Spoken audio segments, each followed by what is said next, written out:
Hello students, तो स्वागत है आप सभी का ज्ञान स्फीयर यूट्यूब चैनल में। तो डियर स्टूडेंट्स, आज से हम शुरू करने जा रहे हैं डेली हिंदी करंट अफेयर। तो आज हमारा रहेगा सेशन नंबर फर्स्ट। ये सीरीज़ आपके SSC, Patwari, police, teaching and all competitive exam यानी सभी एग्जाम के लिए ये सीरीज़ काफ़ी ज़्यादा हेल्पफुल रहने वाली है। तो जो भी स्टूडेंट्स हमारे साथ आज पहली बार जुड़े हैं तो चैनल को सब्सक्राइब कीजिएगा और बेल आइकन को प्रेस कीजिएगा ताकि हमारी वीडियोज़ की नोटिफिकेशन आप सभी तक सबसे पहले पहुँच सके। कंटिन्यू कर लेते हैं आज के सेशन को। तो क्वेश्चन है, किस देश ने पहली बार C-17 सैन्य विमान के माध्यम से सूक्ष्म परमाणु रिएक्टर का हवाई परिवहन किया? ये किया है भाई संयुक्त राज्य अमेरिका। ऑप्शन नंबर ए सही हो जाएगा। ध्यान दीजिएगा, संयुक्त राज्य अमेरिका ने पहली बार C-17 सैन्य विमान के माध्यम से एक सूक्ष्म परमाणु रिएक्टर का हवाई परिवहन किया। यह पहल ऊर्जा विभाग और रक्षा विभाग के सहयोग से की गई। यह कदम त्वरित परमाणु तैनाती क्षमता को प्रदर्शित करता है। तो अगला क्वेश्चन है, हाल ही में टेटनस और डिप्थीरिया वैक्सीन का शुभारंभ किस संस्थान में किया गया? तो टेटनस और डिप्थीरिया वैक्सीन का शुभारंभ किया गया है भाई केंद्रीय अनुसंधान संस्थान कसौली। ऑप्शन नंबर बी सही हो जाएगा। तो ध्यान दीजिएगा, स्वास्थ्य और परिवार कल्याण मंत्री जगत प्रकाश नड्डा ने हिमाचल प्रदेश के सोलन जिले में स्थित कसौली के केंद्रीय अनुसंधान संस्थान में स्वदेशी टेटनस और डिप्थीरिया वैक्सीन का शुभारंभ किया।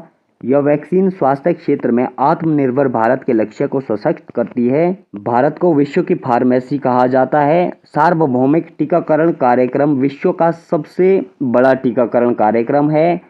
केंद्रीय अनुसंधान संस्थान अप्रैल 2026 तक 5.5 मिलियन वैक्सीन डोज की आपूर्ति करेगा, जिससे जो है टीकाकरण कवरेज को सुदृढ़ किया जाएगा।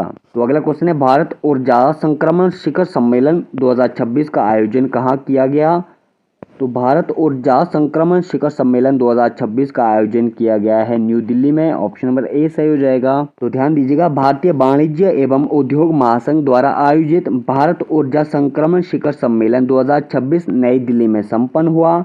हाल के वर्षों में भारत की सौर ऊर्जा क्षमता 3 गुना से अधिक बढ़ी है और नवीकरणीय ऊर्जा मुख्य धारा का हिस्सा बन गई है। और भारत ने 2030 तक 500 गैर जीवाश्म ईंधन क्षमता स्थापित करने और 2070 तक नेट जीरो उत्सर्जन प्राप्त करने का लक्ष्य निर्धारित किया है। और ऊर्जा संक्रमण प्रतिस्पर्धात्मकता, रोजगार सृजन, ऊर्जा आत्मनिर्भरता और सुदृढ़ अर्थव्यवस्था को प्रोत्साहित करता है।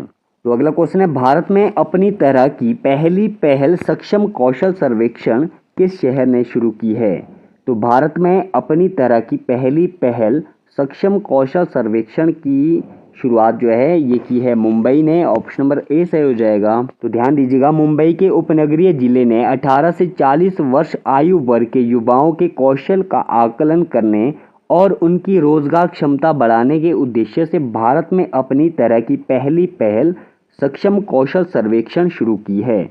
यह सर्वेक्षण मुंबई के एच वेस्ट वार्ड के लगभग 55,000 घरों को कवर करेगा।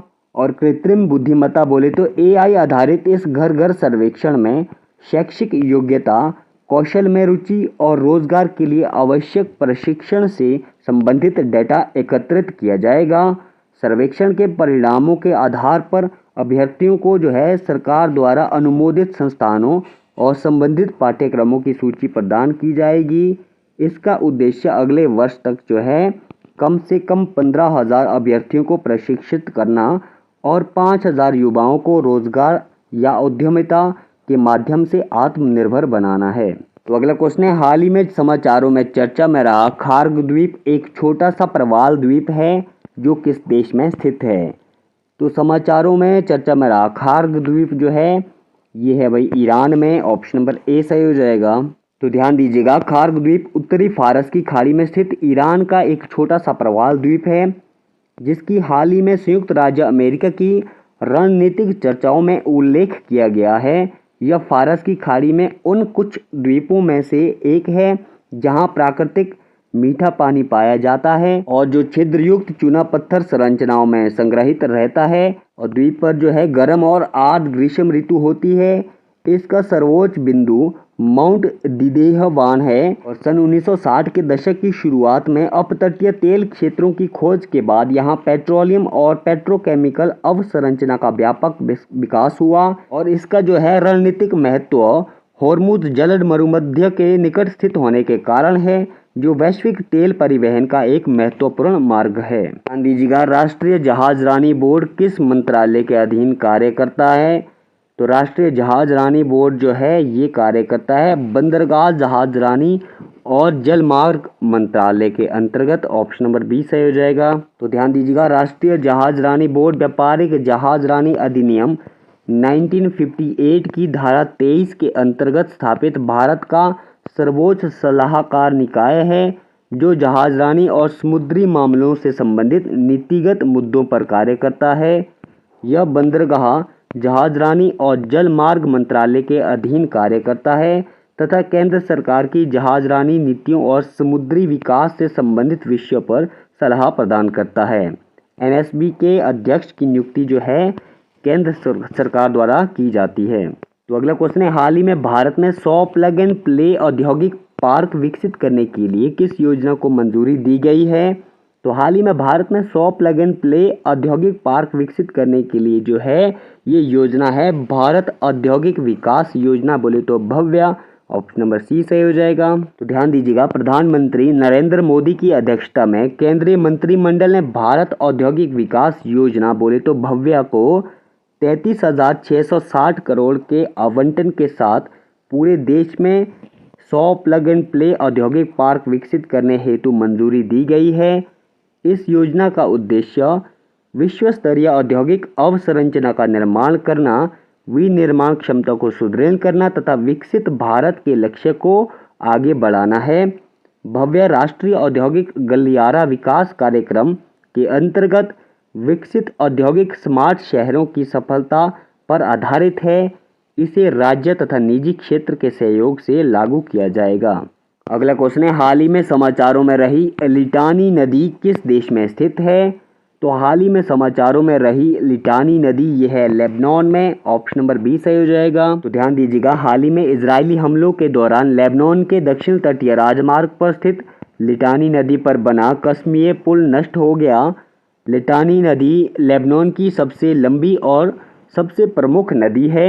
इसका उद्गम बालबेक के पश्चिम में होता है। यह लेबनान तथा एंटी लेबनान पर्वतों के बीच स्थित बेका घाटी से होकर दक्षिण पश्चिम दिशा में बहती है तथा अंततः भूमध्य सागर में गिरती है। तो अगला क्वेश्चन है, टेलीमानस किस मंत्रालय की पहल है? तो टेलीमानस जो है ये आपके स्वास्थ्य और परिवार कल्याण मंत्रालय की पहल है। ऑप्शन नंबर ए सही हो जाएगा। तो ध्यान दीजिएगा, टेलीमानस बोले तो tele mental health assistance and networking across states के अंतर्गत 36 राज्यों और केंद्र शासित प्रदेशों में 53 केंद्र स्थापित किए गए हैं, जो 20 भाषाओं में सेवाएं प्रदान करते हैं। और इस हेल्पलाइन ने जो है 34.34 लाख से अधिक कॉल संभाली है, जो इसकी व्यापक पहुंच को दर्शाता है।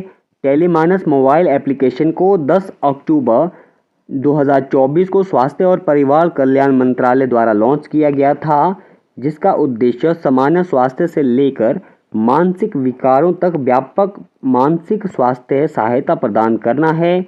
यह कार्यक्रम परामर्श, नैदानिक मूल्यांकन, मानसिक स्वास्थ्य पेशेवरों से संपर्क और आपातकालीन मनोरोग देखभाल सहित विभिन्न सेवाएं उपलब्ध करता है।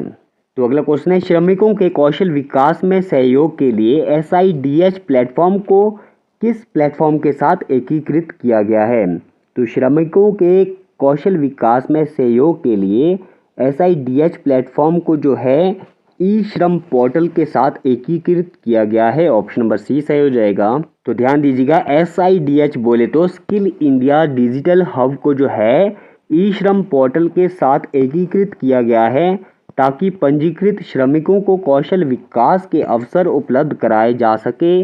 इस एकीकरण के माध्यम से ई श्रम लाभार्थी बोले तो SIDH पर उपलब्ध प्रशिक्षण पाठ्यक्रमों और कौशल उन्नयन कार्यक्रमों तक सीधे पहुंच सकते हैं। SIDH डिजिटल रूप से सत्यापित एवं छेड़छाड़ रहित प्रमाण पत्र जारी करता है, जिससे कौशल की विश्वसनीयता और मान्यता बढ़ती है। और यह प्लेटफॉर्म जो है भाषिणी के साथ भी एकीकृत है, जो 22 क्षेत्रीय भाषाओं में अनुवाद की सुविधा प्रदान करता है।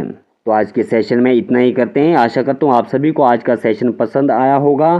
तो अगर पसंद आया तो लाइक शेयर सब्सक्राइब कीजिए ज्ञान स्फीयर यूट्यूब चैनल को। तो बने रहिए हमारे साथ, बहुत जल्द मिलते हैं नेक्स्ट सेशन में।